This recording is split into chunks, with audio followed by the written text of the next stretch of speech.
Tukiachana na hayo mtazamaji, katibu mkuu wa muungano wa wafanyakazi nchini Francis Atwoli amekubaliana na mapendekezo ya serikali kuongeza ushuru kwa wafanyakazi kwa 3%, ila amewarai wa Kenya kuhakikisha wanaiuliza serikali namna ushuru wao utakavyowafaidi. Kulingana na Atwoli, muungano wa KOTU umeridhika na maamuzi ya serikali kuongeza ushuru. He said 3% is just like saving. Your employer will also put on 3%. It will attract government's interest. Yes. The government has put in more than 5 billion to supplement on that 3%. It will assist in development of housing. And eventually, if you want your money, you will get it with interest. Together with what your employer would have added on that money.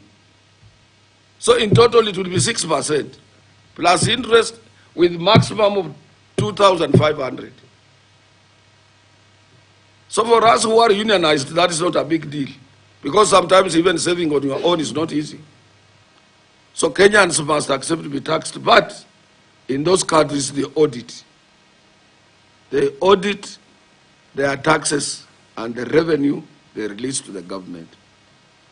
So taxation is not bad if it is geared towards development. We will not say no. But if we are taxed and then the roads are like the one which is next to Solidarity building here, then we need to ask, where is our taxes going? Auditing.